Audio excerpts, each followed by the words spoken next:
रिहान की नेक पर सीवी के दांतों के निशान उभर आए थे। उसमें अब खून भी दिखने लग गया था। उसकी नेक और कॉलर पर सीवी के होठों की लिपस्टिक लग गई थी। वह उसे कार की बैक सीट पर लेटाकर खुद ड्राइविंग सीट पर आकर बैठ गया। उसका पूरा ध्यान ड्राइविंग पर था, तो वहीं बैक सीट पर लेटी सीवी अपनी हरकतों से बाज नहीं आ रही थी। उसने जैसे आज ठान लिया था कि वह आज रिहान को बहुत परेशान करेगी। उसने अपने पैर रिहान के कंधे पर रख दिए। रिहान ने उसके पैरों को तिरछे नज़रों से देखा जो उसके कंधे पर रखे झूल रहे थे। हल्की रोशनी में उसके गोरे पैर चमक रहे थे। वह कुछ देर तक सीवी के पैरों को देखता ही रह गया। तभी गाड़ी का हॉर्न सुनकर उसने अपने सेंस में आते हुए अपनी नज़रों को सीधा कर लिया। फिर उसके हाथ गुस्से में स्टीयरिंग पर कस गए। जहां एक तरफ रिहान की ऐसी हालत थी तो वहीं दूसरी तरफ सुहानी कियान को देख रही थी। कियान ने आगे बढ़कर सुहानी के हाथ से फ्रेम लेकर उसे वापस से उसी जगह रखते हुए कहा, टाइम आने पर तुम्हें सब पता चल जाएगा। वहीं उधर रिहान सीवी को अपनी बाहों में उठाकर अंदर ले जा रहा था। जब उसका पता चल गया था तभी उसने कॉल करके सबको इन्फॉर्म कर दिया था। इसीलिए घर के बाहर पहरा दे रहे गार्ड को छोड़कर बाकी सभी सो चुके थे। मिस मैरी भी सो चुकी थी। घर की सभी लाइट भी ऑफ थी, बस कुछ हल्की रोशनी वाली लाइट ही ऑन थी। रिहान उसे अपनी बाहों में उठाए हुए उसके रूम में आ गया था। सीवी ओबरॉय फैमिली की प्रिंसेस थी। उसकी लाइफ स्टाइल भी प्रिंसेस जैसी थी। उसकी हर एक चीज़ बहुत ही एक्सपेंसिव और एक्सक्लूसिव होती थी। वह जिस ब्रांड के प्रोडक्ट यूज़ करती थी वह भी फॉरेन कंट्री के थे। सीवी वही तोता थी जिसके बारे में राजीव ने राघव को पता करने के लिए कहा था। वह सीवी ही थी जिसके अंदर पूरी ओबरॉय फैमिली की जान बसती थी। सीवी का जन्म 3 पीढ़ियों के बाद हुआ था, इसीलिए सब उसे और भी ज़्यादा प्यार करते थे। उसकी जान को हर समय खतरा रहता था, इसीलिए उसे सबसे छुपाकर कियान ने कैलिफोर्निया में रखा हुआ था। रिहान ने उसे बेड पर लेटा दिया। उसने अभी भी उसके शर्ट की कॉलर को कसकर पकड़ा हुआ था। वह उसके हाथ से अपना कॉलर छुड़ा रहा था, पर तभी सीवी ने उसकी कॉलर को और कसकर पकड़ लिया। उसका चेहरा सीवी के चेहरे के सामने था। उसे अब उसकी इस हरकतों पर और गुस्सा आ रहा था, तो वहीं नशे में धुत सीवी को किसी बात की कोई चिंता नहीं थी। रिहान उसके हाथ से अपना कॉलर छुड़ाने की लगातार कोशिश कर रहा था, पर तभी सीवी ने रिहान की कोशिशों पर पानी फेरते हुए उसे अपनी ओर खींच लिया।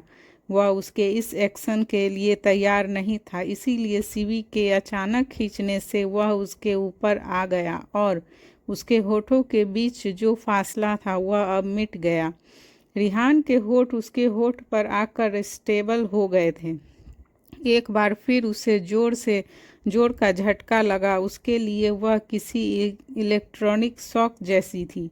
रिहान की आंखें बड़ी हो गई थी। सिंगल लाइफ जीने वाले रिहान के साथ आज पहली बार किसी लड़की ने ऐसा किया था। वह बिना एक सेकंड की देरी किए उसके ऊपर से हटने लगा, पर सीवी ने नशे में होने की वजह से उसकी कोशिशों पर पानी फेर दिया और उसके गले में अपनी बाहें डाल ली। सीवी को अंदाजा भी नहीं था कि वह नशे में क्या क्या कर रही थी। वह अपनी आंखें बंद किए उसके होठों को धीरे धीरे किस कर रही थी। रिहान का खुद पर से सेल्फ कंट्रोल अच्छा था, पर सीवी की सडन किस ने कुछ पल के लिए उसे बहका दिया था। उसने सीवी का साथ नहीं दिया, पर वह उसका विरोध भी नहीं कर रहा था। रिहान को देखकर ऐसा लग रहा था जैसे उसका माइंड ब्लॉक हो गया था, जैसे कुछ समझ नहीं आ रहा था कि वह क्या करे। तो वहीं सीवी को किसी चीज की कोई परवाह नहीं थी। वह नशे में अपने मन की किए जा रही थी। तभी रिहान को कुछ याद आया और वह उसके हाथों को अपने गले से निकालते हुए उसके ऊपर से उठ गया। उसने खड़े होते ही एक लंबी सांस ली। उसे ऐसा लग रहा था जैसे वह थोड़ी देर पहले सांस लेना ही भूल गया था। रिहान ने एक नज़र बेड पर नशे में बेहोश पड़ी सीवी को देखा। उसकी ऑफ शोल्डर ड्रेस जिसमें वह बहुत खूबसूरत दिख रही थी, वह ड्रेस ऊपर से थोड़ी सरकी हुई थी। उसे देखकर रिहान ने जल्दी से अपनी नज़रें घुमा ली। उसने फिर से एक लंबी सांस ली और दूसरी तरफ देखते हुए कहा, अगर आज मैं इसे लेने नहीं जाता तो न जाने यह पागल लड़की अपने साथ क्या करवा बैठती। लगता है इसकी शिकायत उनसे करनी ही पड़ेगी। रिहान ने सीवी की तरफ बिना देखे उसे ब्लैंकेट से कवर कर दिया और फिर उसे एक नज़र देखकर रूम से बाहर चला गया। सीवी के रूम के बराबर में ही उसका रूम था। जैसे ही रिहान अपने रूम में एंटर हुआ तो उसका फ़ोन रिंग हुआ। उसने फ़ोन के डिस्प्ले पर फ्लैश हो रहे नाम को देखकर जल्दी से कॉल पिक किया। कॉल के दूसरे तरफ से कियान ने कहा, क्या वह सो रही है? रिहान ने हाँ कह दिया। फिर कियान ने उसे अलर्ट करते हुए कहा, बी केयरफुल, बहुत जल्द उस पर अटैक होने वाला है। यह सुनकर रिहान की भौहें तन गई। तभी कियान ने आगे कहा, मेक श्योर कि उसे एक खरोच भी नहीं आनी चाहिए। मैं जानता हूँ तुम उस सिचुएशन को अच्छे से हैंडल कर लोगे, बट फिर भी टेक केयर ऑफ हर। तुम्हें जो करना पड़े करो, बस उसे कुछ नहीं होना चाहिए। उसकी पूरी बात सुनकर रिहान ने ओके कर कह दिया। कियान के कॉल कट होने के बाद उसने खुद से कहा, आई प्रॉमिस यू मिस्टर कियान ओबरॉय, मैं उसे कुछ नहीं होने दूंगा। वहीं दूसरी तरफ ऑस्ट्रेलिया में राघव अभी भी कियान की बातों के बारे में सोच रहा था। आखिर वह उसकी बातों को इतना लाइटली कैसे ले सकता था, जिसकी सेफ्टी के लिए उसने उसे इतने साल सबसे दूर रखा था। आज वह उसकी धमकी भरी बातों को सुनकर भी इतना शांत कैसे था? उसने कोई एक्शन क्यों नहीं लिया? यह सोचकर राघव का सिर फटा जा रहा था। तभी उसने झुलझुलाते हुए खुद से कहा, आखिर कियान के इतने बेफिक्र होने की वजह क्या है? यह कहते हुए वह किसी गहरी सोच में डूब गया। फ्लैशबैक में 4 साल पहले थाईलैंड के एक बॉक्सिंग क्लब के रिंग में एक बॉक्सर पिछले 1 घंटे से कंटिन्यूअसली फाइट किए जा रहा था। उसने 1 घंटे में 20 फाइटर को मारकर रिंग से बाहर कर दिया गया था। वह क्लब कोई आम क्लब नहीं था, वह थाईलैंड का सबसे बड़ा फाइटर क्लब था, जहां इस वक्त हजारों लोग मौजूद थे और वहां हर रोज ऐसे ही मौत का खेल होता था। सभी के होठों पर सिर्फ जीतने वाले का नाम होता था। जैसे अभी सभी के होठों पर एक ही नाम गूंज रहा था, रिहान। रिहान रिहान का नाम लेकर वे सब रिहान को चीयर कर रहे थे। बॉक्सिंग रिंग में खड़ा रिहान सबके होठों पर अपना नाम देखकर खुश होने लगा था और उसके होठों पर भी एक कातिलाना स्माइल आ गई। वहीं 2 काली गहरी आंखें जो पिछले 1 घंटे से उसी पर टिकी थी, वह रिहान के स्ट्रेंथ देखकर इम्प्रेस हो गई थी। कुछ समय बाद वह क्लब पूरा खाली हो गया था। वहां मौजूद सभी लोग जा चुके थे। तभी रिहान अपनी ड्रेस चेंज करके बॉक्सिंग रिंग्स के चारों ओर चक्कर लगाते हुए अपनी आज की फाइट को याद करने लगा। वह अभी स्माइल करते हुए रिंग को देख ही रहा था कि तभी उसे पीछे से एक आवाज़ सुनाई दी, रिहान।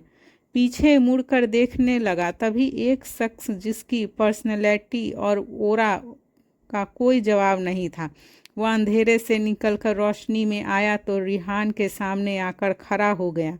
रिहान ने उसे नीचे से ऊपर तक देखकर मन ही मन खुद से कहा, पर्सनैलिटी तो काफ़ी दमदार है इसकी, पर यह है कौन? रिहान के सामने खड़े कियान ने उसे एक ऑफर देते हुए कहा, मेरे लिए काम करोगे?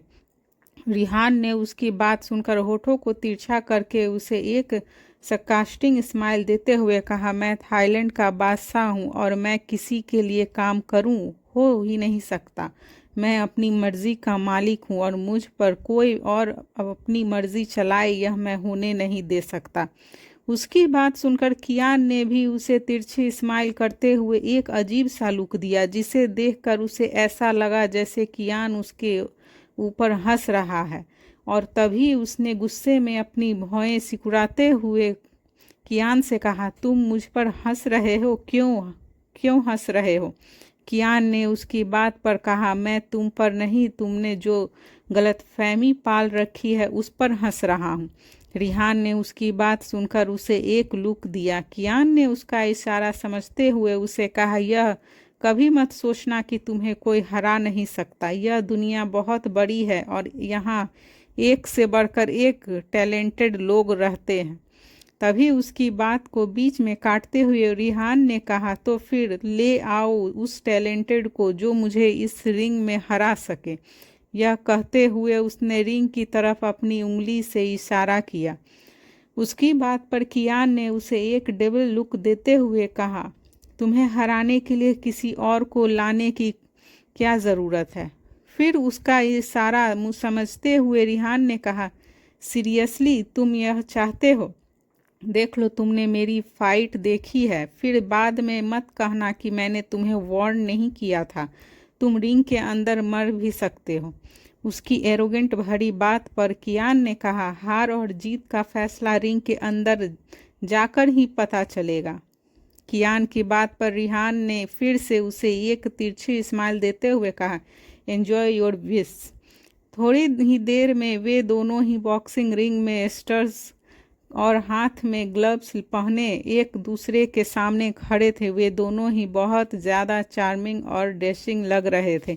उसकी बॉडी एक दूसरे की सिमिलर ही थी। उसकी प्रोफेशनल का कोई जवाब नहीं था। कियान ने फाइट शुरू करने के पहले रिहान के सामने एक शर्त रख दी थी। एरोगेशन में आकर उसने भी कियान की उस शर्त को मान लिया था। अब दोनों ही एक दूसरे के सामने पंच बनाए खड़े थे। वहाँ सिर्फ एक रेफरी के अलावा और कोई नहीं था। विसल के बजते ही दोनों ही एक दूसरे पर अटैक करने लगे। वे दोनों एक दूसरे पर लगातार अपनी स्ट्रेचिंग बनाते हुए अटैक कर रहे थे और दोनों ही एक दूसरे को बराबर की टक्कर दे रहे थे।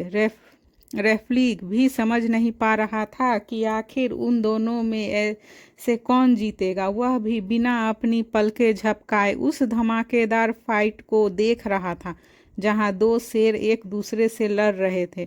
कियान ने जब देखा कि रिहान ऐसे हार मानने वाला नहीं है तो उसने मौका पाते ही उसकी लेफ्ट साइड एक जोरदार पंच मारकर उसकी रिब को फ्रैक्चर कर दिया। रिब के फ्रैक्चर होते ही रिहान नीचे गिर गया और दर्द से कराहने लगा। रिब में फ्रैक्चर होने की वजह से उसे सांस लेने में प्रॉब्लम होने लगी। यह देखकर कियान के एक इशारे पर उसके आदमी आकर रिहान को हॉस्पिटल ले गए। फिर एक हफ्ते बाद रिहान हॉस्पिटल से रिकवर होकर सीधा कियान से मिलने उसके होटल आ गया।